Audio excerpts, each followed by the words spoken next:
اللهم صل على سيدنا ومولانا محمد عافية الأبدان وشفائها وطب القلوب ودوائها ونور الأبصار وضيائها وآله وصحبه الكرام وابنه الكريم الغوث الأعظم الأفخم الهمام وحزبه يبارك وسلم.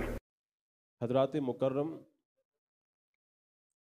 ہر آدمی اپنی عزت کے لیے کوشش کرتا ہے اور اپنے خاندان کی عزت کے لیے کوشش کرتا ہے. اپنی اور اپنے خاندان کی عزت کے لیے جو ہو سکتا ہے وہ قربانی دینے کے لیے تیار رہتا ہے.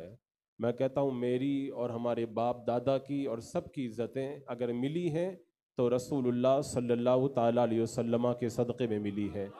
اور صرف ایک میں عزت کی بات نہیں کرتا، کائنات میں جس کو بھی جو ملا ہے، جتنا ملا ہے، سب لا ورب العرش، جس کو جو ملا ان سے ملا، بڑھتی ہے کونین میں نعمت رسول اللہ کی.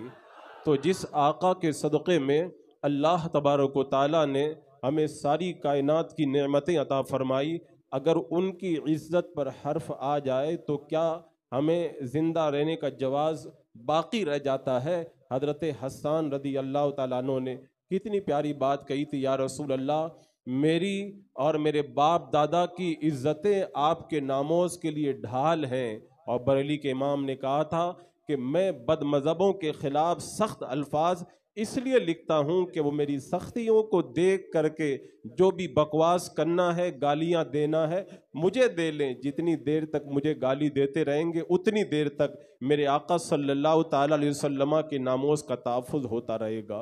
اور یہ تحفظ ناموز رسالت ایک ایسا مسئلہ ہے. ام المومنین حضرت عائشہ صدیقہ رضی اللہ تعالی عنہا فرماتی ہیں، خود میں نے آقا کریم صلی اللہ تعالیٰ علیہ وسلم سے سنا ہے، میرے آقا نے فرمایا تھا، حسان، جب تک تم میرا تحفظ کرو گے اور میرے گستاخوں کو جواب دیتے رہو گے تب تک جبریل امین تمہاری حمایت کے لیے موجود رہیں گے. تو تحفظ ناموس رسالت ایک ایسا مسئلہ ہے جو بندہ اس کے لیے کام کرتا ہے، اللہ تبارک و تعالی غیب سے اس کی مدد کا سامان پیدا فرما دیا کرتا ہے. کبھی کبھی میں سوچا کرتا تھا یہ عاشقان رسول اتنا ڈٹ کر کے کام کیسے کر لیتے ہیں. جب میں نے یہ روایت پڑھی تب مجھے سمجھ میں آیا یہ جو کھڑے ہیں نا اپنی طاقت پہ نہیں کھڑے، اللہ انہیں قوت عطا فرماتا ہے. ناموس رسالت کا مسئلہ کوئی معمولی مسئلہ نہیں ہے، یہ اتنا اہم مسئلہ ہے کہ ابھی دنیا بنی بھی نہیں تھی، ابھی کائنات کو وجود بھی نہیں بخشا گیا تھا. اس وقت اللہ تبارک و تعالیٰ نے انبیاء کرام کے مجمع سے ناموس رسالت کے لیے وعدہ لیا تھا. قرآن مقدس کے اندر رب تبارک و تعالیٰ ارشاد فرماتا ہے، وَإِذْ أَخَذَ اللَّهُ مِيثَاقَ النَّبِيِّينَ لَمَا آتَيْتُكُم مِّن كِتَابٍ وَحِكْمَةٍ ثُمَّ جَاءَكُمْ رَسُولٌ مُصَدِّقٌ لِّمَا مَعَكُمْ. اس آیت کریمہ کے اندر اس میثاق کا وعدہ لیا گیا کہ جب اللہ تبارک و تعالیٰ نے انبیاء کرام سے فرمایا تھا کہ جب میں تمہارے درمیان اپنا پیارا محبوب بھیجوں گا اور کتاب و حکمت کے ساتھ تمہیں جب مالا مال کیا جائے گا اور میرا پیارا محبوب جب آئے گا تو لَتُؤْمِنُنَّ بِهِ وَلَتَنْصُرُنَّ، اس پیارے محبوب پر تم ضرور ایمان لاؤ گے اور ضرور ان کی مدد کرو گے.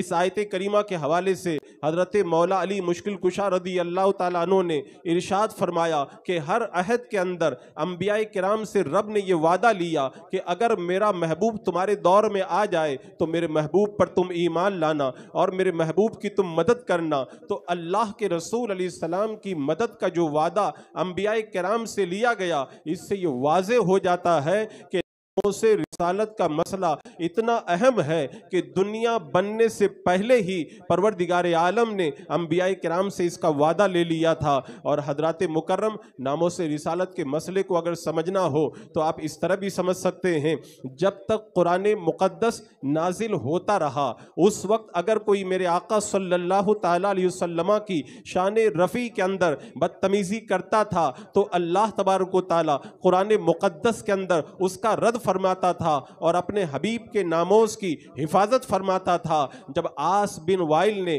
میرے آقا صلی اللہ تعالیٰ علیہ وسلم کو ابتر کہا، رب نے فرمایا ان شانیک هو الابتر، اے محبوب تیرا جو دشمن ہے وہی ابتر ہے۔ جب ولید بن مغیرہ نے میرے آقا کو مجنون کہا تو رب نے فرمایا محبوب تو مجنون نہیں ہے، اس کے اندر یہ عیب پائے جاتے ہیں، اور ساتھ ہی ساتھ عتل بعد ذالک زنیم، اس کی اصل میں بھی خطا ہے۔ ابو لہب نے جب بدتمیزی کی تھی تو میرے رب نے فرمایا تھا یہ کہہ رہا ہے کہ تمہارے لیے ہلاکت ہو، یہ خود ہلاک ہونے والا ہے۔ ام جمیل نے جب بدتمیزی کی تو پروردگار عالم نے فرمایا فی جیدیا حبل من مسد، اس کے گلے میں تو فندہ ڈال کر کے اسے جہنم کے حوالے کر دیا گیا ہے۔ اللہ کے رسول علیہ السلام کی شان رفیع کے اندر جب منافقین نے کہا تھا کہ ان کو غیب کے بارے میں کیا معلوم ہے، تو میرے رب نے فرمایا تھا لا تعتذروا قد کفرتم بعد ایمانکم، تم ایمان لانے کے بعد میں کافر ہو چکے ہو۔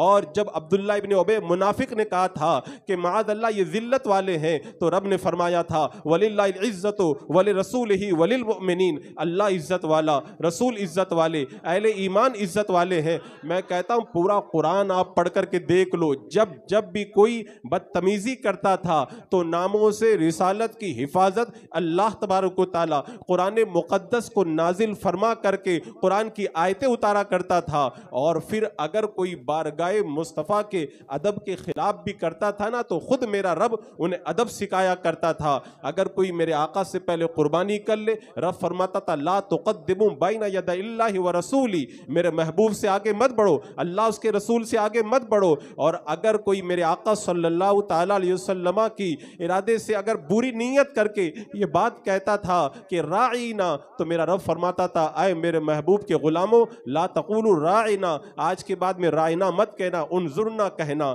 اور اگر کوئی میرے آقا صلی اللہ تعالیٰ علیہ وسلم کے بلانے پر تاخیر سے آتا تھا تو میرا رب فرماتا تھا یا ایھا الذین آمنوا استجیبوا للہ وللرسول اذا دعاکم لما یحییکم، یعنی جب اللہ اس کے رسول بلائیں تو فوراً حاضر ہو جایا کرو۔ اللہ تبارک و تعالیٰ نے اپنے حبیب کی بارگاہ کا ادب تو اتنا سکھایا کہ اگر دعوت میں کوئی صحابی آ جائے اور دعوت کھانے کے بعد میں بیٹھ کر کے باتیں کرنے لگ جائے تو میرا رب قرآن میں فرماتا ہے کہ میرے محبوب کی بارگاہ میں جب بلانے پر آؤ نا، وَإِذَا دُعِيتُمْ، جب بلانے پہ آؤ نا اور دعوت کھا چکو نا تو مستانسین الحدیث، یعنی بیٹھ کر کے باتیں مت کیا کرو، میرے محبوب کو کہنے میں حیا محسوس ہوتی ہے، تم اٹھ کر کے چلے جایا کرو۔ اور اگر کوئی حجرے کے باہر سے پکارتا ہے تو میرا رب کیا فرماتا ہے ان الذین ینادونک من وراء الحجرات، جو حجرے کے باہر سے پکارتے ہیں نا ان کے اندر عقل نہیں ہے۔ اگر کوئی میرے آقا صلی اللہ تعالیٰ علیہ وسلم کی بارگاہ کے آداب کے خلاف کرتا تھا،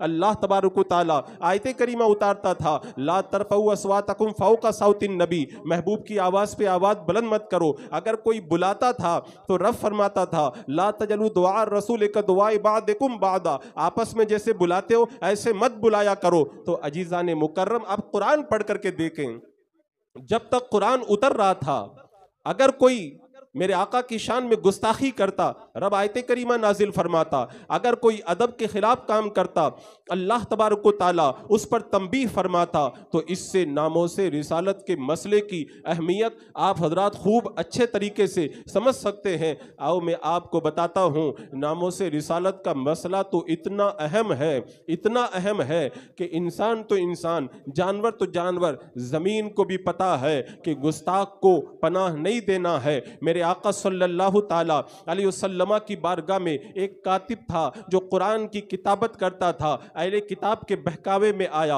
اور پھر مرتد ہو کر کے اہل کتاب سے مل گیا۔ جب وہ مر گیا اسے زمین میں دفن کیا گیا، زمین نے نکال کر کے باہر پھینک دیا۔ دوسرے دن پھر دفن کیا گیا، زمین نے نکال کر کے پھر باہر پھینک دیا۔ جب چند مرتبہ ایسا ہوا لوگ سمجھ گئے اب زمین اسے قبول نہیں کرے گی، یعنی زمین کو بھی پتا ہے کہ گستاخ رسول ہے اور گستاخ رسول سے نفرت کرنے کا حکم ہے۔ میں کہتا ہوں زمین تو زمین ہے، سب سے زیادہ بیوقوف گدے کو کہا جاتا ہے، گدے کو بھی معلوم ہے میرے آقا کی عزت کا علم کیا ہے۔ آپ دیکھیں جب خیبر فتح ہوا میرے آقا صلی اللہ تعالیٰ علیہ وسلم کی بارگاہ میں ایک گدے کو لایا گیا تو اس نے میرے آقا علیہ السلام کی بارگاہ میں یہ بات پیش کی تھی کہ میں جن کی نسل سے ہوا ہوں ان سب پر اللہ کے نبی سوار ہوئے ہیں، اور مجھے یہ معلوم تھا کہ میرے بعد میں اس نسل سے کوئی بچا نہیں ہے، اور مجھے یہ بھی معلوم تھا آپ کے بعد میں کوئی نبی آنے والا نہیں ہے، تو اگر کوئی یہودی میرے اوپر بیٹھتا تھا تو اسے میں گھرا دیتا تھا، اس لیے کہ میری پیٹھ کسی یہودی کے لیے نہیں بنائی گئی یا رسول اللہ آپ کے لیے بنائی گئی ہے۔ گدوں کو بھی معلوم ہے کہ اللہ کے رسول کی ناموس کیا چیز ہے، اور حضرات مکرم بکری کو بھی معلوم ہے۔ حضرت ام المومنین عائشہ صدیقہ رضی اللہ تعالی عنہا بیان کرتی ہے، ہمارے حجرے کے اندر ایک بکری تھی، جب اللہ کے رسول علیہ الصلوۃ والسلام باہر تشریف لے جاتے تھے تو بکری بہت اچھل کود مچایا کرتی تھی اور کافی اچھلا کرتی تھی۔ جب اللہ کے رسول علیہ الصلوۃ والسلام حجرہ مبارکہ میں تشریف لاتے تھے، بکری بالکل خاموش ہو کر کے بیٹھ جاتی تھی، اس کو بھی پتا ہے ادب گائے ہی زیر آسماں، از عرش نازک تر نفس گم کردہ می آید جنید و با یزید ایجا۔ بکری کو پتا تھا حضرت جنید اور با یزید جیسے اولیاء کرام بھی جب اس دربار میں آتے ہیں تو سانس کو روک کر کے آتے ہیں کہ کہیں سانس لینے سے دربار میں بے ادبی نہ ہو جائے، تو وہ بھی خاموش ہو کر کے بیٹھ جاتی تھی۔ شیر کو بھی پتا ہے کون عاشق نبی ہے اور کون گستاخ نبی ہے، تبھی تو ابو لہب کے بیٹے نے جب میرے آقا کی شان میں بدتمیزی کی اور میرے آقا نے اسے دعائے ضرر دی، بد دعا میں اس لیے نہیں کہتا کہ میرے آقا کی کوئی دعا بد ہوتی ہی نہیں ہے، وہ دعائے ضرر جب میرے آقا نے اس کے لیے فرمائی تو لوگ اس کی حفاظت کرتے تھے۔ ایک سفر کے اندر جب اس کی حفاظت کا سامان کر کے بیچ میں اس کو لٹایا گیا، شیر سب کو سونگتا ہوا درمیان میں پہنچا اور اٹھا کر کے اسے پھاڑ کے بتا دیا، میں پہچانتا ہوں کون گستاخ نبی ہے اور کون گستاخ نبی نہیں ہے۔ اور شیر کو تو پتا ہے کون عاشق نبی ہے۔ جب حضرت سفینہ رضی اللہ تعالیٰ عنہ ایک لشکر سے بچھڑ گئے تھے اور جنگل میں پہنچے، سامنے سے شیر آنے لگا تو شیر نے جب دہاڑنا شروع کیا، ان کو بھی پتا تھا کہ شیر بھی میرے آقا کی غلامی میں ہے، کہتے اے شیر اے ابو الحارث سن لے، میں رسول اللہ کا غلام ہوں۔ جب شیر نے سنا ہے تو دم ہلانے لگا اور آگے آگے چل کر کے راستہ بتاتے ہوئے شہر نے انہیں ان کے جگہ تک پہنچا دیا ہے۔ تو عزیزان مکرم، ناموں سے رسالت کا مسئلہ ایسا نہیں ہے کہ جو کسی پر مخفی رہ جائے۔ آج اگر ناموں سے رسالت کی ہم بات کر رہے ہیں تو یہ ہماری اور آپ کی پوری ذمہ داری ہے کہ ہمیں پوری طاقت کے ساتھ میں تحفظ ناموں سے رسالت کے لیے اپنی آوازوں کو بلند کرنا چاہیے، اس لیے کہ ذات وہ ذات ہے جس کے لیے میرے امام نے کہا تھا، فرش والے تیری شوکت کا علو کیا جانے، خسروا عرش پہ اڑتا ہے فریرا تیرا۔ اور ایک بات یاد رکھنا، اگر ناموں سے رسالت کی اگر کوئی بات کرے تو اللہ تعالیٰ خود کافی ہے اپنے حبیب کی حفاظت کے لیے۔ اللہ کے رسول علیہ السلام نے ارشاد فرمایا، میری حفاظت کرے گا؟ حضرت سعد نے کہا یا رسول اللہ میں حفاظت کروں گا۔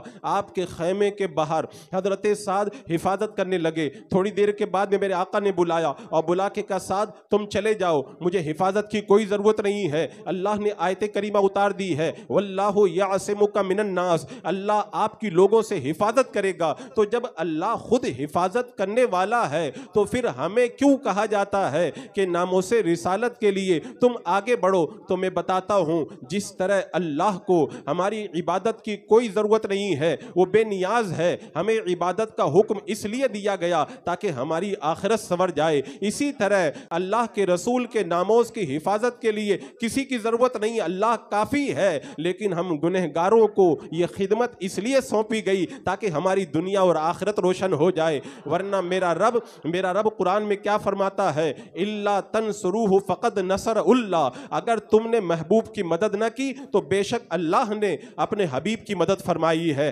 میرے رب نے فرما دیا اگر تم مدد میرے محبوب کی نہیں کر سکتے، میرا رب فرماتا میں خود کافی ہوں۔ یہ آیت کریمہ کب اتری تھی؟ ہجرت کی رات میرے آقا صلی اللہ تعالی علیہ وسلم جب مکہ چھوڑ کر کے مدینہ منورہ جا رہے تھے، آپ کے مکان مبارک کے باہر کافر تلواریں لے کر کے کھڑے تھے۔ جب چاروں طرف تلواریں ہوں تو کیا نکل کر کے جانا ممکن ہے؟ لیکن میرا رب فرماتا ہے الا تنصروہ فقد نصرہ اللہ، اللہ جب مدد کرنے والا ہے تو پھر کون مٹانے والا ہے؟ مٹ گئے، مٹتے ہیں، مٹ جائیں گے آدھا تیرے، نہ مٹا ہے نہ کبھی مٹے گا چرچا تیرا۔ جب چرچے کا یہ عالم ہے تو ذات کا عالم کیا ہوگا؟ اللہ کے رسول علیہ السلام اپنے مقدس حجرے سے تشریف لائے، تلواروں کے سائے سے گزر گئے، کوئی دیکھ بھی نہ پایا۔ جب غار ثور میں پہنچے، حضرت ابو بکر صدیق نے کہا یا رسول اللہ اب ہم پکڑے جائیں گے۔ میرے آقا نے فرمایا لا تحزن ان اللہ معنا، ڈرنے کی ضرورت نہیں ہے، اللہ ہمارے ساتھ ہے۔ رب نے حفاظت فرمائی۔ جب مدینے کی طرف بڑھے، سراقہ آیا، ابو بکر صدیق رونے لگے، میرے آقا نے فرمایا ڈرنے کی ضرورت نہیں ہے، اللہ ہماری مدد کرے گا۔ زمین نے پکڑ کر کے مدد کر کے بتا دیا۔ تو عزیزان مکرم، ناموس رسالت کے لیے اگر ہم نہ اٹھے تو اللہ خود کسی کو تیار کر دے گا، لیکن ہم گنہگار امتی ہیں اللہ کے رسول علیہ السلام کے۔ یہ میری اور آپ کی ذمہ داری ہے کہ اس پیارے آقا کے ناموز کے لیے ہم اٹھ کھڑے ہوں۔ حضرات مکرم، ایک ضروری بات میں یہ بھی بتا دوں کہ جو بندہ ناموس رسالت کا کام کرتا ہے، تحفظ ناموس رسالت کے لیے آگے بڑھتا ہے، کیا مطلب؟ تحفظ ناموس رسالت کا مطلب ہے رسولوں کی عزت کی حفاظت کرنا۔ تو جو بندہ اس کے لیے کام کرتا ہے، اللہ کے رسول علیہ السلام اس سے بہت خوش ہو جاتے ہیں۔ ایک بار میں اس مسئلے پہ غور کر رہا تھا کہ اللہ کے رسول علیہ السلام نے سب سے زیادہ دعائیں کس کو دی ہیں۔ میں نے جب اس پر غور کیا تو یہ بات مجھے سمجھ میں آئی، اللہ کے رسول علیہ السلام نے سب سے زیادہ دعائیں ان کو دی ہیں جنہوں نے میرے آقا علیہ السلام کی ناموز کی حفاظت کی ہے۔ جب میں نے اس مسئلے پہ غور کیا تو میں نے ارادہ کیا کہ اس پر روایتوں کو جمع کر کے کتاب ترتیب دی جائے۔ تو آج سے 8-10 سال پہلے میں نے ان روایتوں کو جمع کیا تھا کہ جن جن لوگوں نے، جن صحابہ نے میرے آقا کی ناموز کا کام کیا، میرے آقا علیہ السلام نے انہیں خوب خوب دعائیں دی۔ تو اس طرح کی روایتوں کے اندر کافی روایتیں میرے پاس جمع ہو گئی، لیکن وہ کتابی شکل کے اندر چھپ نہ سکا۔ میں ان میں سے کچھ روایتیں آپ کو بتاتا ہوں تاکہ آپ کو احساس ہو کہ ناموس رسالت کا کام کرنے والے سے میرے آقا کتنا خوش ہوتے ہیں۔ حضرت عبداللہ ابن مسعود رضی اللہ تعالیٰ عنہ بیان فرماتے ہیں کہ مجھے بڑا رشک آتا ہے حضرت مقداد پر۔ انہوں نے ایک ایسا جملہ کہا تھا کہ میرے آقا خوش ہو گئے تھے۔ جب جنگ کا موقع آیا، میرے آقا علیہ السلام کی بارگاہ میں حضرت مقداد عرض کرتے ہیں یا رسول اللہ، ہم موسیٰ علیہ السلام کی قوم کی طرح نہیں ہیں کہ یہ کہہ دیں کہ آپ جائیں، آپ لڑیں، آپ کا رب لڑے۔ نہیں یا رسول اللہ، ہم ہر وقت آپ کی حفاظت کے لیے تیار ہیں، آپ ہمیں حکم دیں۔ میرے آقا نے جب سنا، میرے آقا کا چہرہ تو ویسے بھی چمکدار تھا، لیکن جب اس بات کو سنا تو اور بھی زیادہ چہرہ جگمگانے لگا۔ میرے آقا خوش ہو گئے۔ تو جب ناموز کی بات آتی ہے، میرے آقا خوش ہو جاتے ہیں۔ تو جو بندہ ناموز کے لیے کھڑا ہوگا، میرے آقا اسے کتنا نوازیں گے۔ حضرت سعد بن معاذ رضی اللہ تعالیٰ عنہ نے جب ناموز کی بات کی، میرے آقا کی بارگاہ میں عرض کی کہ یا رسول اللہ، آپ اگر ہمیں سمندر میں کودنے کا حکم دیں گے، ہم سمندر میں بھی کود جائیں گے۔ یا رسول اللہ، ہم آپ کو چھوڑ کر کے نہیں جائیں گے، آپ ہماری طرف سے ایسے کارنامے دیکھیں گے کہ آپ کی آنکھیں ٹھنڈی ہو جائیں گی، آپ چلیں، ہم آپ کے ساتھ میں ہیں۔ جب اس بات کو میرے آقا نے سنا تو میرے آقا کا چہرہ خوب جگمگانے لگا۔ یعنی ناموز کی بات آتی ہے، میرے آقا بہت خوش ہو جایا کرتے تھے۔ حضرت مولا علی رضی اللہ تعالیٰ عنہ بیان کرتے ہیں، جنگ احد کے موقع پر جب کفار کا نرغہ ہوا اور اللہ کے رسول علیہ السلام کے قریب میں پہنچا تو بہت سارے کافر اللہ کے رسول علیہ السلام کی طرف بڑھے۔ میرے آقا نے فرمایا علی میری حفاظت کرو۔ حضرت علی آگے بڑھے اور کفار کو پیچھے ڈھکیل دیا۔ دوسری مرتبہ پھر کفار کا غول آیا، آپ نے پھر حفاظت کی۔ تیسری مرتبہ پھر غول آیا، پھر حفاظت کی۔ حضرت علی کہتے ہیں میں نے اس دن 16 تلواروں کے وار کھائے، 4 مرتبہ زمین پہ گر پڑا۔ میرے آقا کی بارگاہ میں جنگ کے بعد گئے، عرض کی یا رسول اللہ، میں 4 مرتبہ گھوڑے سے نیچے گر پڑا۔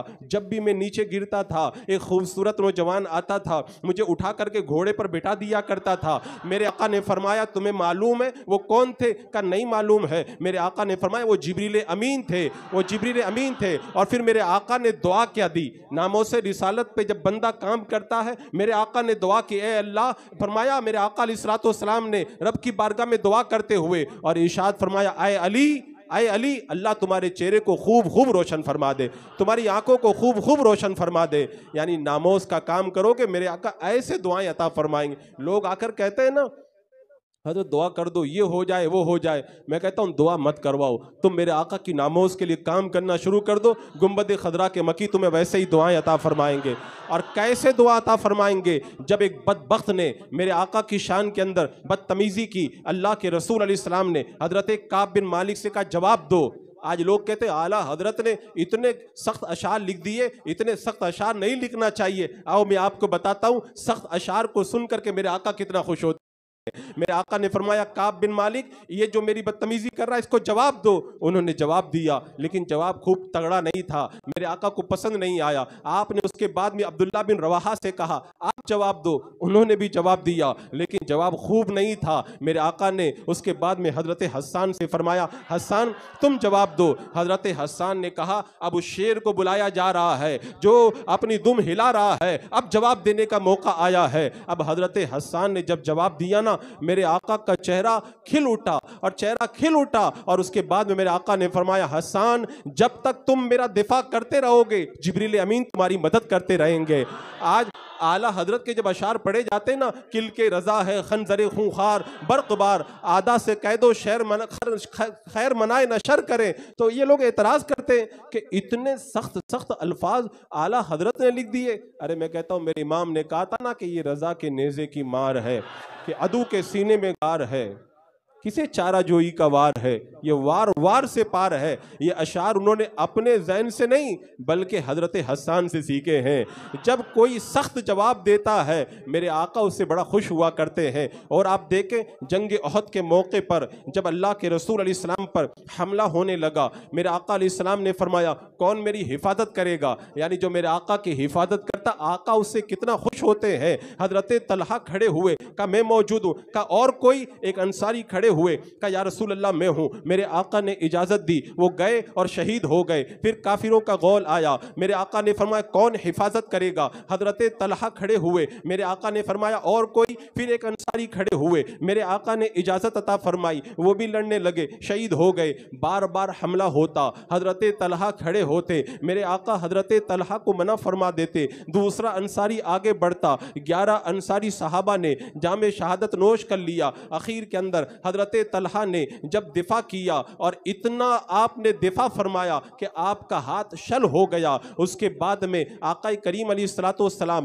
جب چڑھنے لگے پہاڑ کے اوپر تو کمزوری کی وجہ سے اوپر چڑھنا جب مشکل ہوا, حضرت طلحہ جھک گئے اور کہا یا رسول اللہ میری پیٹھ پر آپ قدم رکھیں اور قدم رکھ کر کے اوپر چڑھ جائیں. میرے آقا نے قدم رکھا, کاش وہ قدم مبارک کبھی ہمیں بھی مل جائے. حضرت طلحہ نے جب دیکھا کہ میرے آقا کا قدم اپنی پشت پر انہوں نے ملاحظہ کیا تو میرے آقا نے اس وقت دعا دی تھی اے طلحہ تم نے اپنے لیے جنت واجب کر لی ہے.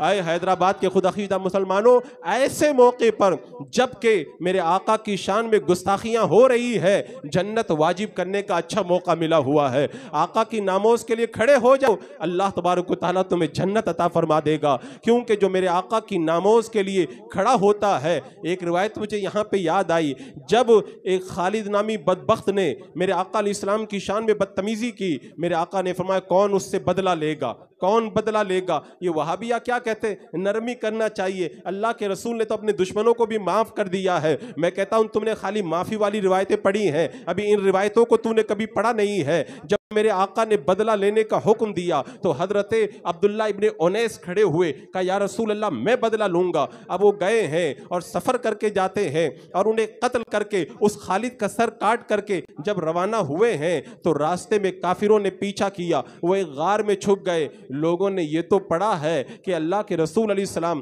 جب غار میں گئے تھے تو اللہ نے مکڑی کا جالا تن کر کے ان کی حفاظت کی تھی. آؤ میں آپ کو بتاتا ہوں, اگر کوئی ناموں سے رسالت کا کام کرتا ہے تو اللہ تعالیٰ اس کی بھی مدد کے لیے مکڑی کا جالا بنوا دیا کرتا ہے. حضرت عبداللہ ابن انیس جب غار میں چھپ گئے, کافر پیچھا کر رہے تھے, رب نے حکم دیا تو مکڑی نے غار پہ جالا تن دیا ہے.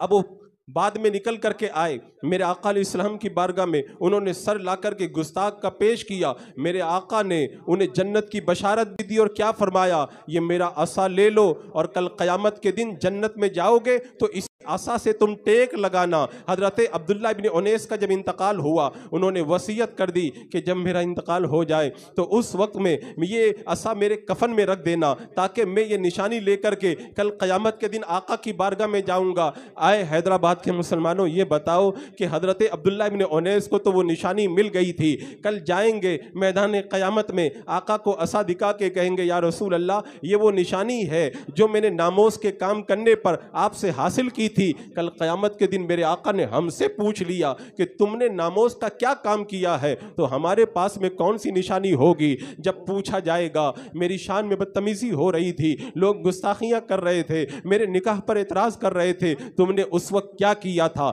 اس وقت کیا کیا تھا، تو ہم کیا جواب دیں گے؟ اب یہاں پر ایک بڑا اہم سوال ہے کہ تحفظ ناموس رسالت تو ضروری چیز ہے، لیکن ہماری ذمہ داری کیا ہے؟ آؤ میں آپ کو ہماری ذمہ داری بتاتا ہوں تاکہ مسئلہ سمجھ کر کے اسی اعتبار سے آگے ہم اقدام کر سکیں۔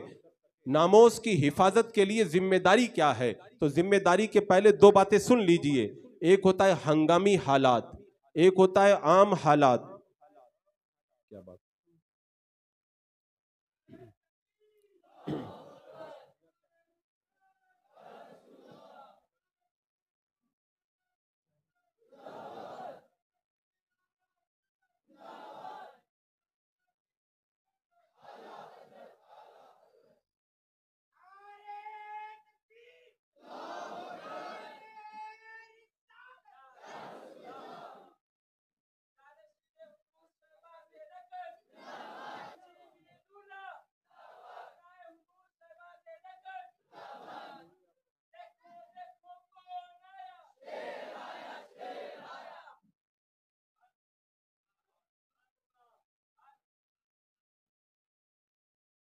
درود پاک پڑھ لیں۔ اللہم صلی علی سیدنا و شفیعنا و حبیبنا و مولانا محمد و بارک وسلم، صلاۃ و سلام علیک یا رسول اللہ صلی اللہ تعالی علیہ وسلم۔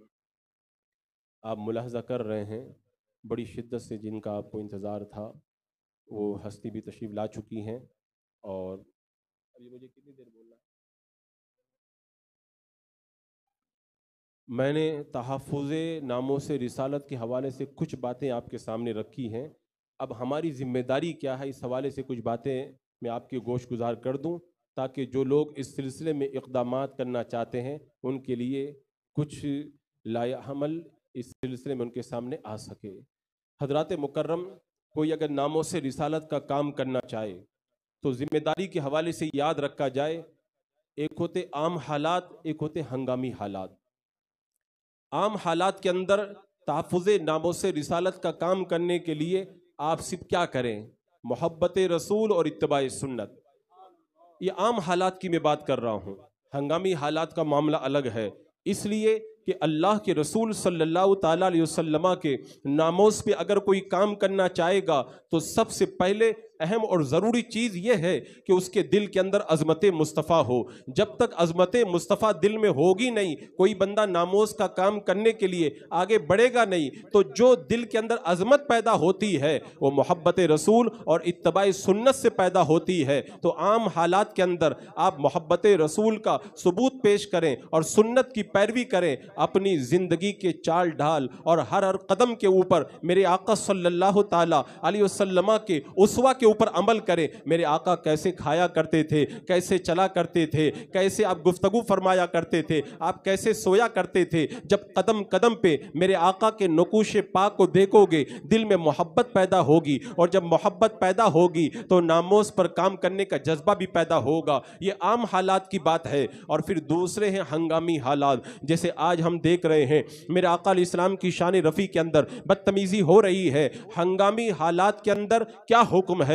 تو ہنگامی حالات کے اندر سب لوگوں کے لیے ایک جیسی ذمہ داری اور ایک جیسا حکم نہیں ہے۔ میرے آقا علیہ السلام نے ارشاد فرمایا، اگر منکر کو دیکھو، برائی کو دیکھو، اگر ہاتھ سے روکنے کی طاقت ہے تو ہاتھ سے روکو، اور اگر ہاتھ سے روکنے کی طاقت نہیں ہے، زبان سے روکنے کی طاقت ہے تو زبان سے روکو، اور اگر زبان سے بھی روکنے کی طاقت نہیں ہے تو اس کو دل میں برا جانو۔ یہ ایمان کا ادنا درجہ ہے۔ تو ناموس رسالت کا تحفظ کرنے کے لیے ان ہنگامی حالات کے اندر بھی یہی تین صورتیں ہیں، ایک ہاتھ سے روکنا، دوسرا زبان سے روکنا، اور تیسرا دل سے برا جاننا۔ اب جو حضرت مولا علی رضی اللہ تعالیٰ عنہ فرمایا تھا کہ من سب نبیا فاقتلوہ، جو نبی کو معاذ اللہ برا کہے اس کو قتل کر دو، یہ درجہ پہلا درجہ ہے۔ ہاتھ سے روکنے کی جس کے اندر طاقت ہو اس کے لیے حکم دیا گیا، اور یہ حکم کس کے لیے ہے؟ جو حاکم ہو، جو روب و دبدبہ رکھتا ہو، جس کے اندر پوری طریقے سے اتنی قوت قوت ہو، وہ ملک کا بادشاہ ہو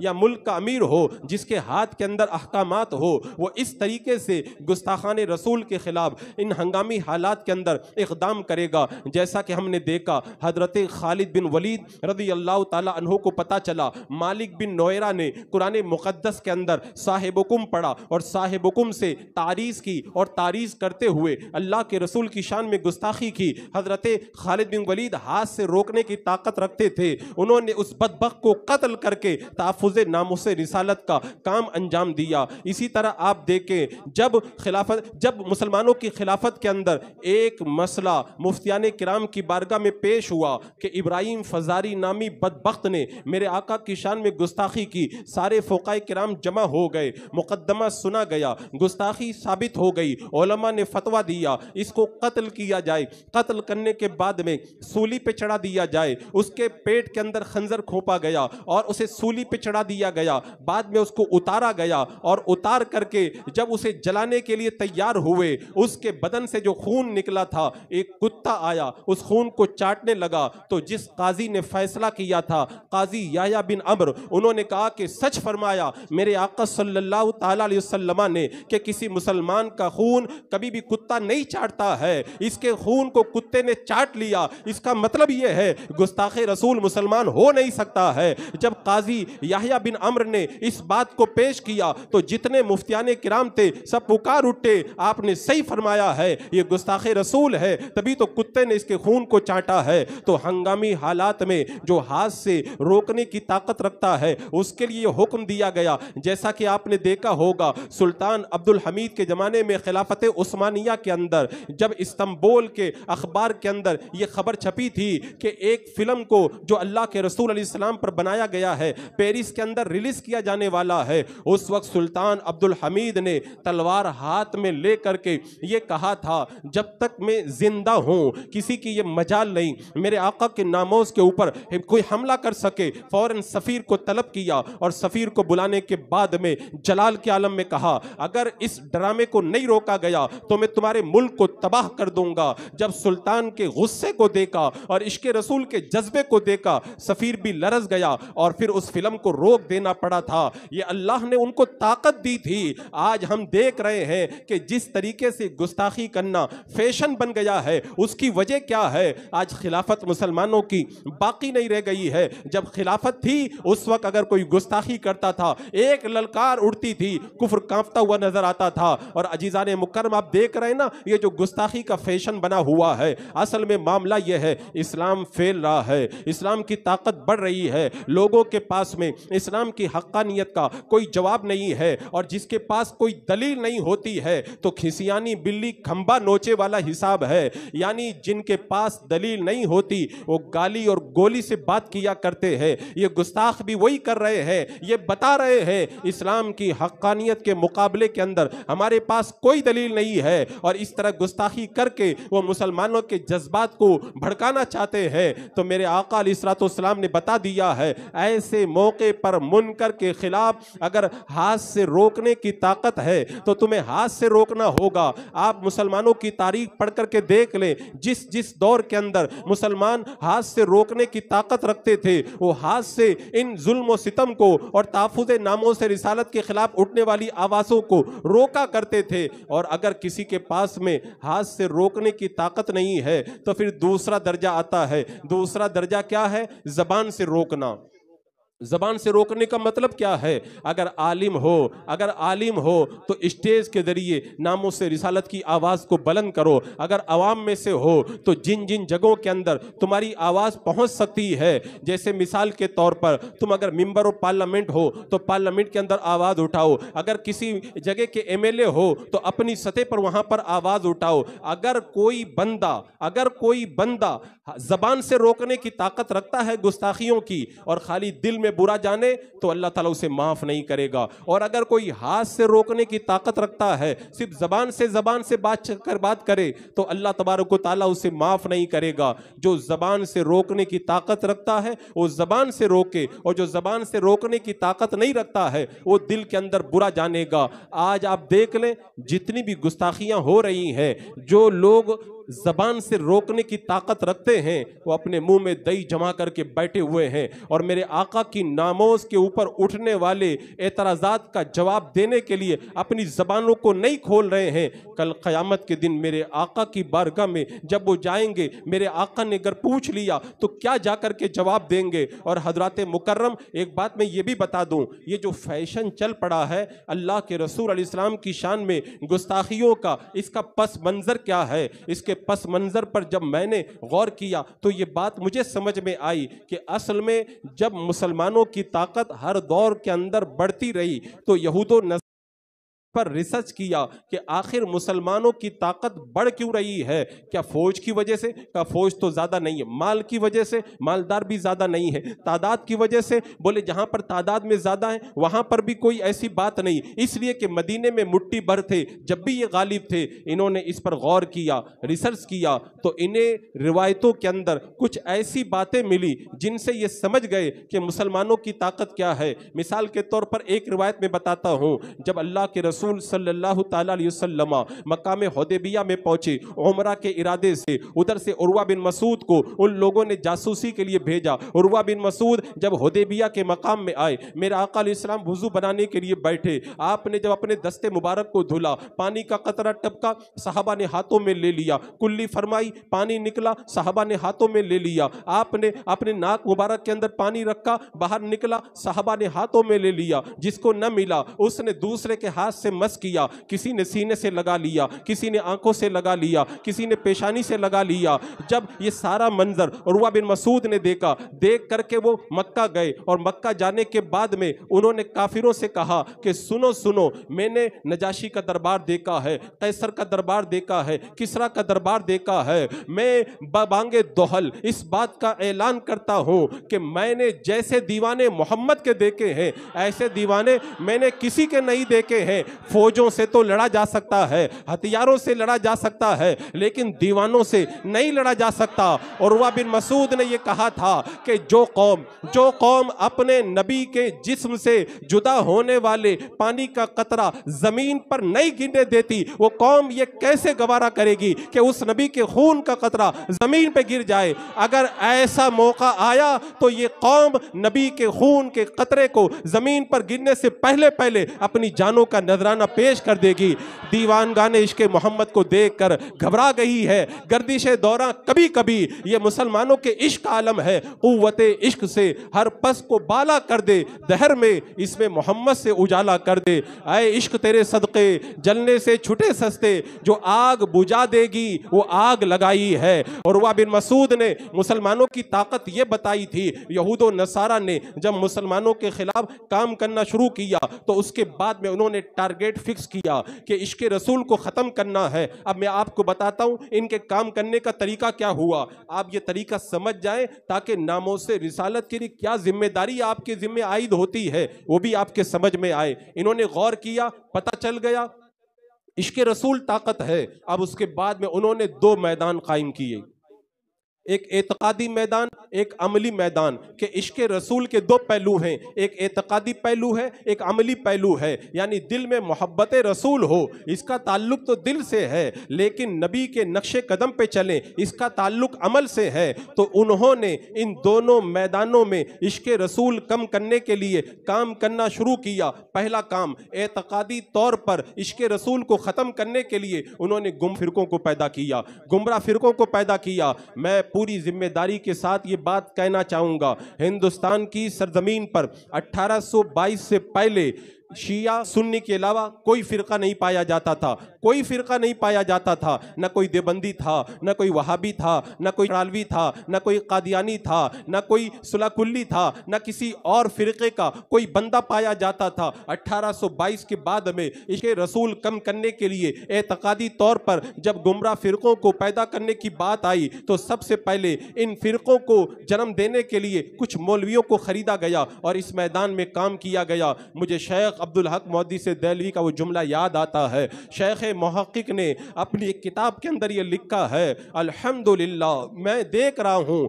یعنی انہوں نے یہ بات اس وقت کہی تھی کہ میں نے دیکھا بہت فرقے ہوئے، بڑے اختلافات ہوئے، لیکن آج تک کسی نے اللہ کے رسول علیہ السلام کی حیات النبی ہونے پر، یعنی آپ کی زندگی پر کوئی اعتراض نہیں کیا، آپ کے حاضر و ناظر ہونے پر کوئی اعتراض نہیں کیا۔ یعنی شیخ عبدالحق محدث دہلوی کے زمانے تک ان مسئلوں میں کوئی اختلاف نہیں تھا۔ یہ اختلاف کب پیدا ہوا؟ 1822 کے بعد میں جب خریداری مولویوں کی شروع ہوئی تب یہ کام ہوا۔ تو اعتقادی طور پر انہوں نے گمراہ فرقوں کو پیدا کر کے مسلمانوں کے دل سے عشق رسول کم کرنے کے لیے باضابطہ طور پر کام کیا۔ اس کے بعد میں دوسرا کام کیا، عملی طور پر عشق رسول کم کرنے کے لیے انہوں نے سنت کے مقابلے میں فیشن کو رائج کیا، سنت کے مقابلے میں مغربی کلچر کو رائج کیا، تاکہ مسلمانوں کا چہرہ رسول اللہ کی سنت کے مطابق نہ ہو، ہمارے مطابق ہو، لباس اللہ کے رسول کی سنت کے مطابق نہ ہو، ہمارے فیشن کے مطابق ہو، ان کا چلنا پھرنا، کھانا پینا، سونا جاگنا،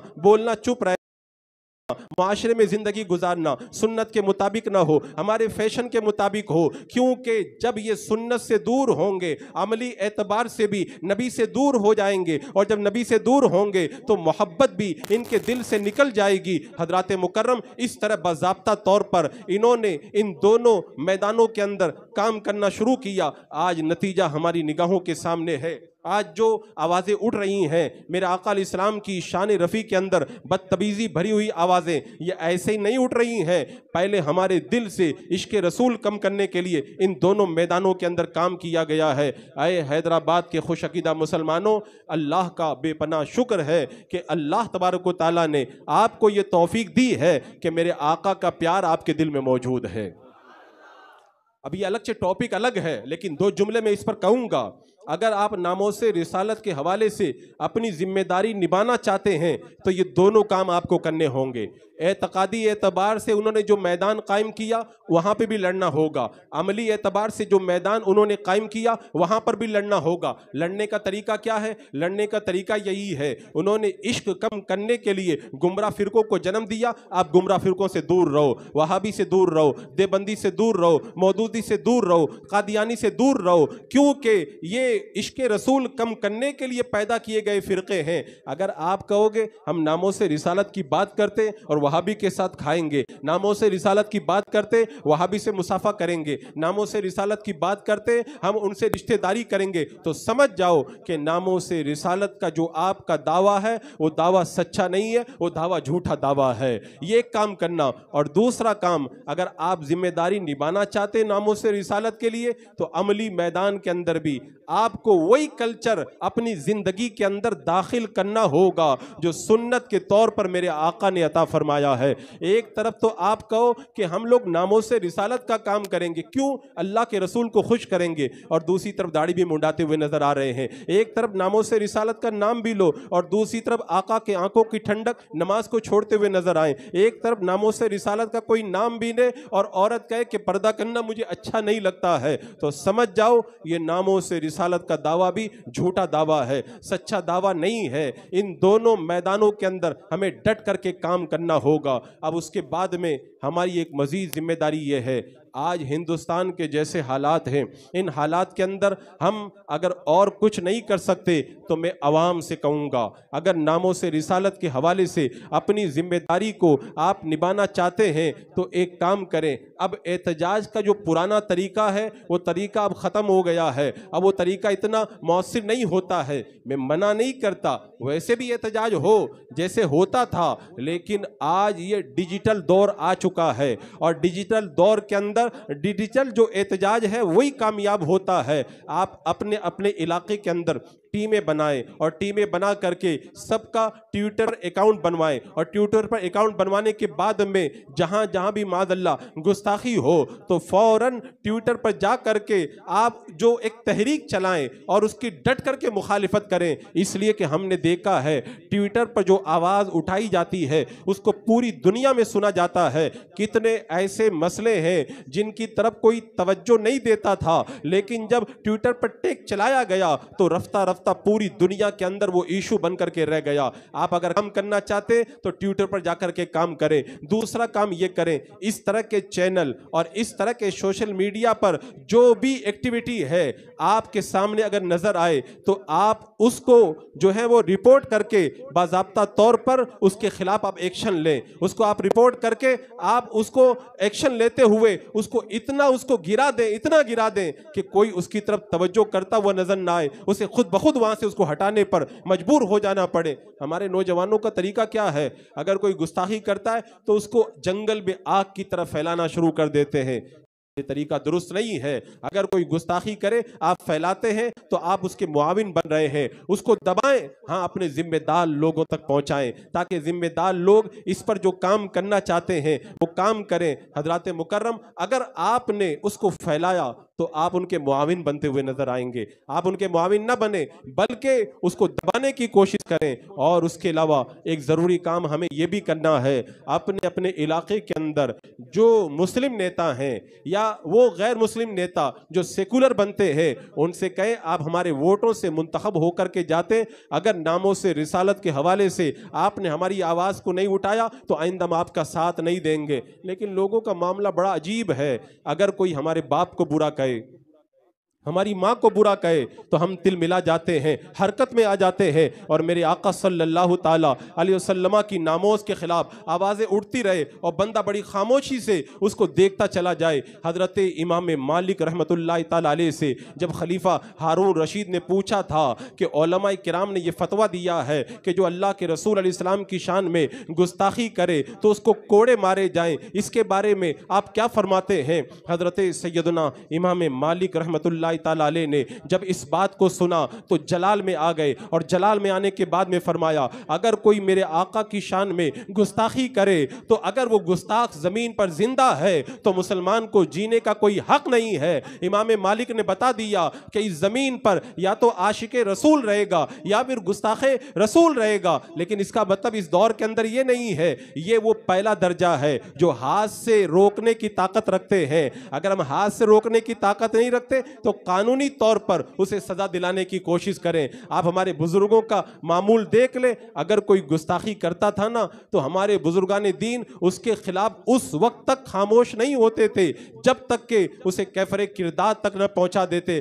آج اصل میں معاملہ یہ ہو گیا، صلح کلیت کی جو لہر چلی ہے اس لہر کے اندر بہ کر کے ہمارے بہت سارے نوجوانوں کے دلوں سے عشق رسول کی لوہ کو بھی مدھم کر دیا گیا ہے۔ اے لوگوں، اگر یہ عشق کی لو مدم ہو گئی تو پھر وہی ہوگا، بجھی عشق کی آگ اندھیر ہے، مسلمان نہیں راگ کا ڈھیر ہے۔ اسی عشق کی بدولت تم آگے بڑھتے ہیں۔ عشق رسول ہمارا اثاثہ ہے اور اس اثاثے کو سنبھال کر کے رکھو۔ میں نے بتایا تھا نا، آقا کو اگر خوش کرنا ہے اور آقا سے اگر دعائیں لینی ہے نا تو ناموں سے رسالت کا کام کرنا ہوگا۔ یاد کریں جب جنگ کے موقع پر میرے آقا صلی اللہ تعالی علیہ وسلم کے خلاف کفار کا نرغہ ہوا تھا، میرے آقا نے کہا تھا کون میری حفاظت کرے گا؟ حضرت وہب نے کہا تھا میں حفاظت کروں گا۔ حضرت وہب نے میرے آقا کے لیے آگے بڑھ کر کے حفاظت کا کارنامہ انجام دیا، اور پھر جب کافروں نے ان کو گھیر لیا، شہید کیا، میرے آقا علیہ السلام نے انہیں جنت کی بشارت دی، اور جب ان کو شہید کر دیا گیا میرے آقا نے فرمایا اے اللہ میں بھی وہب سے راضی ہوں، تو بھی وہب سے راضی ہو جا۔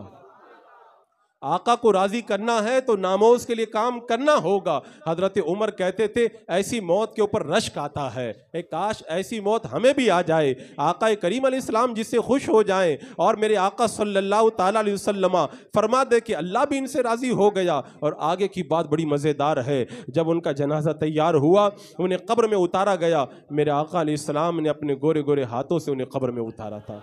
جب کوئی بندہ ناموز کا کام کرتا ہے میرے آقا اس سے اتنا خوش ہو جاتے، اتنا خوش ہو جاتے، اللہ اکبر۔ اور میں نے حضرت عبداللہ کے بارے میں بتایا تھا، آج لوگ کہتے ہیں کہ آج ہم بہت دعائیں کرتے ہیں، ہماری دعائیں قبول نہیں ہوتی ہیں۔ حدیث پاک کو پڑھ لو، جب برائی پھیلے برائی پھیلے اور اس وقت میں کوئی برائی کو نہ روکے تو اللہ تبارک و تعالیٰ عذاب کو مسلط کرتا ہے۔ ان کے نیک لوگ دعا بھی کرتے ہیں، اللہ ان کی دعا بھی قبول نہیں فرماتا ہے۔ آج ہماری دعائیں نہیں قبول ہو رہی ہیں، اس کی وجہ یہی ہے ہم نے جہاں بہت سارے گناہ کیے وہیں پر ناموس رسالت کے خلاف آوازیں سن کر کے ہم خاموش رہے، یہ بھی ہمارا بہت بڑا گناہ ہے۔ حضرت عبداللہ کو یاد کرو، جب حضرت عبداللہ مکے میں ایمان لائے، عبداللہ بن ذوالبجادین جب یہ ایمان لائے تو ان کے چچا نے بدن کے کپڑے تک اتار دیے۔ یہ صرف ایک معمولی چیتڑا اپنے بدن پر لپیٹے ماں کے پاس گئے کہ میرے چچا نے ایمان لانے کے پاداش میں میرے کپڑے بھی اتروا لیے۔ ماں نے ایک چادر دی، دو ٹکڑے کیے، آدھے کو لونگی بنایا، آدھے کو اوپر رکھا اور پیدل چل پڑے۔ آج ہم دین کے لیے کیا کر رہے؟ میرے آقا صلی اللہ علیہ وسلم کے دیوانوں نے دین کے لیے ایسی قربانیاں دی ہیں، سب کچھ چھوڑا، پیدل چلے گئے، پاؤں میں آبلے پڑ گئے، مسجد نبی میں پہنچے، فجر کی نماز کے اندر میرے آقا نے سلام پھیرا، سلام پھیر کر کے دیکھا، کہا کون؟ کہا میں عبد العزیٰ۔ میرے آقا نے فرمایا نہیں، آج سے تمہارا نام عبداللہ ہے۔ اور اس کے بعد میں ان کا کام کیا تھا؟ وہ صفا کے چبوترے پر بیٹھے رہتے تھے اور میرے آقا علیہ السلام کی خدمت کرتے تھے۔ جب غزوہ تبوک کا موقع آیا، میرے آقا کی بارگاہ میں گئے اور جانے کے بعد میں کہنے لگے، یا رسول اللہ، یا رسول اللہ، آپ دعا فرما دیں میں شہید ہو جاؤں۔ میرے آقا نے فرمایا جاؤ کھجور کی چھال لے کر کے آؤ۔ آج لوگ ڈرتے ہیں کیا ہو جائے گا، کیا ہو جائے گا۔ ارے میں کہتا ہوں تمہارا بچہ بیمار ہو جائے آپ بے چین ہو جاتے ہیں، اگر تمہارے گھر میں پریشانی آ جائے بے چین ہو جاتے۔ میرے آقا کی شان میں گستاخی ہو، ہمیں کوئی بے چینی نہیں ہے، اس کا مطلب ہماری ایمانی غیرتیں مر چکی ہے۔ حضرات مکرم حضرت عبداللہ بن ذوالبجادین کہتے ہیں یا رسول اللہ دعا کریں کہ میں شہید ہو جاؤں۔ میرے آقا نے فرمایا کھجور کی چھال لے کر کے آؤ۔ کھجور کی چھال لائے، میرے آقا نے ان کے بازو پہ باندھ دی اور باندھ کر کے کہا کہ اے اللہ میں عبداللہ کا خون کافروں پہ حرام کرتا ہوں۔ وہ تڑپ گئے کہ یا رسول اللہ میں تو شہید ہونے کی دعا کروانے آیا ہوں، آپ تو میرے خون ہی کو حرام کر رہے ہیں کافروں پر۔ میرے آقا کی نگاہ غیب دیکھ رہی تھی، عبداللہ کو کافر نہیں مار سکتے۔ کہا عبداللہ اگر تمہیں بخار میں موت آ جائے تب بھی تم شہید ہو جاؤ گے، اور کوئی غیب کیا تم سے نہاں ہو بلا، جب نہ خدا ہی چھپا تم پہ کروڑوں درود۔ میرے آقا کی نظریں دیکھ رہی ہے۔ اور یہاں پر ایک بات میں اور کہہ دوں، انہوں نے صفا کے چبوترے پر اپنی زندگی گزاری۔ ناموس رسالت کے لیے کام کرنے والوں کی عظمتیں دیکھو۔ آج جب کوئی کروڑ پتی بھی جاتا ہے تمنا کرتا کاش صفا کے چبوترے پر 2 رکعت نماز پڑھنے کا موقع مل جائے۔ میں کہتا ہوں یہ چبوترے سونے کا بنا ہے؟ کہ سونے کا تو نہیں بنا ہے، ناموس رسالت پہ کام کرنے والے عاشق اس چبوترے پر بیٹھا کرتے تھے۔ اگر کوئی تحفظ ناموس رسالت کے لیے اٹھنے والا بندہ کسی جگہ بیٹھ جائے، وہ جگہ اتنی عظمت والی ہو جاتی ہے کہ بادشاہ بھی تمنا کرتا ہے کاش 2 رکعت نماز پڑھنے کا موقع مل جائے۔ اب حضرت عبداللہ بن ذوالبجادین نکلے ہیں، جنگ میں پہنچے، بخار آ گیا۔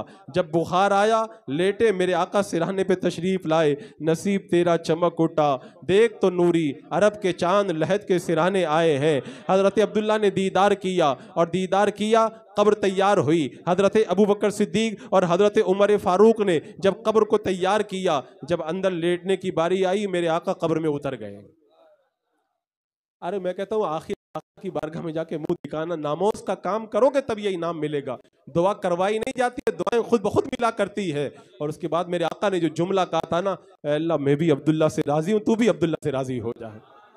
صحابی عبداللہ بن مسعود کہتے ہیں اس دن تمنا پیدا ہوئی کاش اس کی جگہ میرا جنازہ ہوتا تو اچھا رہتا۔ آقا جب دعا دینا تو زندے بھی تمنا کرتے کاش ہم بھی مر جاتے تو اچھا ہوتا۔ تو اس طرح جب بندہ دین کا کام کرتا ہے تب میرے آقا صلی اللہ تعالیٰ علیہ وسلم دعاؤں سے مالا مال کیا کرتے۔ آج ہم نے ناموس کے لیے کیا کیا؟ میرے آقا صلی اللہ تعالیٰ علیہ وسلم کی عظمت اگر دل میں ہو تو بندہ ناموس کے لیے کام کرے گا۔ ایک بات میں یہ بھی کہہ دیتا ہوں، ہم بڑے بڑے سنی تو بن جاتے ہیں لیکن ایسی عظمت مصطفیٰ ہمارے دل میں ہونا چاہیے، ویسی عظمت ہم اپنے دل کے اندر پیدا نہیں کر پاتے۔ ورنہ کیا مجال ہے کہ کوئی گستاخی کرے اور بندہ خاموش رہ جائے؟ ماں کی عظمت دل میں موجود ہے، اگر کوئی گالی دے تو ساری زندگی نظر اٹھا کے نہیں دیکھتے، اور میرے آقا کی شان میں گستاخی ہوتی رہے اور ہم خاموشی سے دیکھتے رہے۔ اس کا مطلب عظمت مصطفیٰ جس انداز کے اندر ہمارے دلوں کے اندر رکھنے کی ضرورت تھی اس انداز کے اندر ہم نے عظمت مصطفیٰ کو دل میں پیدا نہیں کیا ہے تو سب سے پہلے ناموس رسالت پہ کام کرنے کے لیے ضروری چیز یہ ہے اپنے دل میں عظمت مصطفیٰ پیدا کرو. اور عظمت پیدا کرو گے تو کیسے پیدا کرو گے؟ ویسے پیدا کرو جو نہ بھولا ہم غریبوں کو رضا. یاد اس کی اپنی عادت کیجئے. میرے آقا پیدا ہوئے، اے اللہ میری امت کو بخش دے. میرے آقا علیہ السلام راتوں میں جا کر اے اللہ میری امت کو بخش دے. معراج پہ گئے، امت کو یاد فرمایا، ساری زندگی امت کو یاد رکھا. یہاں تک کہ حضرت قاسم بن عباس رضی اللہ تعالیٰ عنہ بیان کرتے ہیں جب میرے آقا کا وصال ہوا، قبر انور کے اندر رکھا گیا. قبر انور سے باہر آنے والا سب سے آخری صحابی آپ ہی ہیں حضرت قاسم بن عباس رضی اللہ تعالیٰ عنہ. کہتے جب میں باہر آنے لگا میں نے دیکھا کہ لبھائے مبارک ہل رہے ہیں. وہابی کہتے کہ نبی کو تم زندہ مانتے ہو تو یہ بتاؤ کہ اللہ کے رسول کا جب مقدس جس میں اطہر باہر رکھا ہوا تھا اس وقت زندہ تھا کہ مردہ تھا؟ معاذ اللہ رب العالمین، جو مردہ کہے وہ مردہ ہے واللہ، تو زندہ ہے واللہ، تو زندہ ہے واللہ. میری چشم عالم سے چھپ جانے والے، میں کہتا ہوں قاسم بن عباس کریں میں نے دیکھا لبھائے مبارک ہل رہے ہیں. مردے کے ہونٹ نہیں ہلا کرتے، زندے کے ہونٹ ہلا کرتے ہیں. حضرت قاسم بن عباس کہتے ہیں میں نے کان لگا کے سنا میرے آقا دعا کر رہے تھے اللہ میری امت کی مغفرت فرما دے. اعلیٰ حضرت امام اہل سنت رضی اللہ تعالیٰ عنہ فرماتے ہیں فتویٰ رضیہ شریف کے اندر کہ کبھی کبھی امتی کا جو کان بجنے لگتا ہے اس کا مطلب یہ ہے میرے آقا نے قبر انور کے اندر امتی کو یاد فرمایا ہے. جب آقا اتنا امت کو یاد رکھے اور امت ناموس کے لیے کچھ نہ کرے، خاموش تماشائی بن کر کے بیٹھی رہے، یہ کتنے افسوس کی بات ہے. عزیزان مکرم، آج اگر ناموس کے لیے کام کر لیا اور اپنی زندگی ناموس رسالت کے لیے گزار دی، تحفظ کے لیے، تو جب قبر میں جائیں گے تو کیا علم ہوگا؟ قبر میں لہرائیں گے تا حشر چشمے نور کے، جلوہ فرما ہوگی جب طلعت رسول اللہ کی. یہ انعام کس کو ملے گا؟ یہ انعام کس کو ملے گا؟ کیونکہ میرے آقا صلی اللہ تعالیٰ علیہ وسلم نے فرمایا، یہ حدیث پاک آپ لوگوں نے بہت مرتبہ سنی ہوگی، قبر میں 3 سوال ہوں گے، لیکن بخاری اور مسلم کے اندر جو حدیث پاک ہے قبر کے سوالات کے بارے میں، وہاں پہ صرف ایک سوال کا ذکر ہے کہ یہ پوچھا جائے گا اس ہستی کے بارے میں تو کیا کہا کرتا تھا. اور میرے آقا نے فرمایا تمہیں قبر کے اندر میرے ذریعے آزمایا جائے گا. یعنی وہاں بھی اسی سوال کے اندر پھنسے گا، مر ربکا میں نہیں پھنسے گا، ماں دینکا میں نہیں پھنسے گا. یہ بخاری اور مسلم کی جو حدیث ہے قبر کے سوال کے بارے میں، وہاں بھی اسی میں پھنسے گا. اسی لیے تو ہم کہتے ہیں آج لے ان کی پناہ، آج مدد مانگ ان سے، پھر نہ مانیں گے قیامت میں گر مان گیا. انہیں جانا انہیں مانا، نہ رکھا غیر سے کام، للہ الحمد میں دنیا سے مسلمان گیا. تو آقا جب قبر میں آئیں گے اور پوچھا جائے گا ان کے بارے میں تو کیا کہتا ہے، تو کیا میرے آقا نے اگر پوچھ لیا میرے ناموس کے اوپر حملہ ہوتا رہا اور تو چپ چاپ بیٹھا رہا تو میرے آقا کو کیا منہ دکھائیں گے اس وقت؟ حضرات مکرم، یہ ناموس رسالت کا مسئلہ کوئی عام مسئلہ نہیں ہے، یہ بڑا اہم مسئلہ ہے. اس مسئلے پہ ہمیں ڈٹ کر کے کام کرنے کی ضرورت ہے. میں اپنے نوجوانوں سے کہوں گا آپ اگر عالم نہیں ہیں، اسٹیج کی سطح سے کام نہیں کر سکتے، آپ سوشل میڈیا کے ذریعے کام کریں. یہ ڈیجیٹل دور ہے، آپ جو ہے وہ سوشل میڈیا کے ذریعے اس قدر میرے آقا علیہ الصلوۃ والسلام کی عظمتوں کو اجاگر کریں اور بد مذہبوں کو بے نقاب کریں کہ حکومتیں انہیں سزا دینے کے اوپر مجبور ہو جائیں. میں کہتا ہوں عاشق اگر ٹھان لینا تو کائنات کا نظام بالکل الٹ پلٹ سکتا ہے. آج اگر جو سناٹا چھایا ہوا ہے اس میں ہماری کمزوری ہے، ہم نے اپنا فریضہ انجام نہیں دیا ہے. میں کہتا ہوں یہاں پہ جتنے لوگ بیٹھے ہوئے ہیں، جب یہ گستاخی ہوئی تو کتنے لوگوں نے کام کیا؟ ہاتھ اٹھا کر کے مجھے بتائیں کتنے لوگوں نے کام کیا؟ دیکھ لیں بہت کم لوگوں نے کارنامہ انجام دیا. مجھے بتائیں باقی لوگ کیا کام نہیں کر سکتے تھے؟ میں کہتا ہوں حیدرآباد کے اندر ایک ٹیم ہوتی، کرناٹک میں ایک ٹیم ہوتی اور دیگر علاقوں میں ایک ایک ٹیم ہوتی. سب کو وہ ٹویٹر کے اوپر باضابطہ طور پر وہ منظم طریقے سے ٹیم بنا کر کے اگر ٹویٹ کر کے اس طرح سے اگر ٹرینڈ چلایا جاتا تو لاکھوں نہیں کروڑوں کی تعداد کے اندر جب وہ پوری دنیا کے اندر پہنچتا تو انقلاب پیدا ہو جاتا، حکومتیں سوچنے پر مجبور ہو جاتی. لیکن ہم نے ناموس رسالت کے لیے جو ہماری ذمہ داری تھی اس ذمہ داری کو ہم نے ادا نہیں کیا. اور ایک بات یہ بھی یاد رکھنا، یہ جو ہو رہا ہے ایسے نہیں ہو رہا ہے، یہ منظم پلاننگ کے تحت ہو رہا ہے. میں نے تاریخ میں پڑھا ہے کہ اندلس جہاں پر مسلمانوں مسلمانوں کی شان و شوکت پورے عروج پر تھی۔ جب غیروں نے مسلمانوں سے اندلس کو، اسپین کو لینا چاہا تو ایسے نہیں لیا، پہلے وہ دیوانوں کو چوراہے پر کھڑا کر دیتے تھے، میرے آقا کی شان میں گستاخی کرواتے تھے۔ اگر گستاخی پر کوئی ایکشن ہوتا تھا تو وہ لوگ خاموش ہو جاتے تھے۔ کئی دنوں تک انہوں نے تجربہ کیا، آخر جب وہ وقت آیا کہ گستاخی ہوتی رہی، کوئی کچھ بولا نہیں، تب وہ سمجھ گئے کہ اب ان کی ایمانی حرارت ماند پڑ چکی ہے۔ اس کے بعد میں انہوں نے ہلہ بول کر کے وہاں سے مسلمانوں کا صفایا کیا ہے۔ یہاں پر بھی جو ناموس رسالت پہ حملے ہو رہے، مسلمانوں کو دبانے کے لیے باضابطہ طور پر ان کی ایمانی حرارت کو ناپا جا رہا ہے، ان کی غیرت عشق کا ٹیمپریچر ناپا جا رہا ہے، ان کے ایمان کے اندر کتنی قوت ہے اس کا جائزہ لیا جا رہا ہے۔ اگر ہم خاموش رہے تو وہ سمجھ جائیں گے ان کی ایمانی غیرتیں مر چکی ہے، ان کا عشق رسول فنا ہو چکا ہے، ان کے دل کے اندر محبت رسول کا جو سمندر تھا اب اس کے اندر موجیں باقی نہیں رہ گئی ہیں، اس کے بعد میں ہمارے وجود کو بھی مٹا دیا جائے گا۔ عزیزان مکرم، آج وقت ہے، آج اٹھ کر کے کھڑے ہو جائیں، میرے آقا کے ناموس کے لیے کام کریں۔ ہمیں جو ملا ہے میرے آقا کے صدقے میں ملا ہے، تو آخر یہ جو جان ملی ہے انہی کے صدقے میں ملی ہے، تو انہی کے قدموں کے اندر اگر ہم اپنی زندگی کا کچھ حصہ قربان کر دیں تو یہ ہماری کتنی سعادت مندی کی بات ہے۔ مال ہے، مال قربان کریں، وقت ہے، وقت دینے کے لیے تیار ہوں، عہدے والے ہیں اپنے عہدے کا استعمال کریں، اگر آپ اسپیکر ہیں زبان کے ذریعے ناموس رسالت پر بات کریں، اگر آپ کچھ نہیں کر سکتے تو لوگوں کو جوڑ کر کے ناموس رسالت پر کام کرنے کے لیے آگے بڑھائیں۔ ہم نے ہر دور میں تقدیس رسالت کے لیے وقت کی تیز ہواؤں سے بغاوت کی ہے، توڑ کر رسم سلسلہ سیاست کا فسو، بس ایک نام محبت سے محبت کی ہے۔ اللہ رب قدیر ہمیں ناموس رسالت کے لیے ڈٹ کر کے کام کرنے کی توفیق عطا فرمائے۔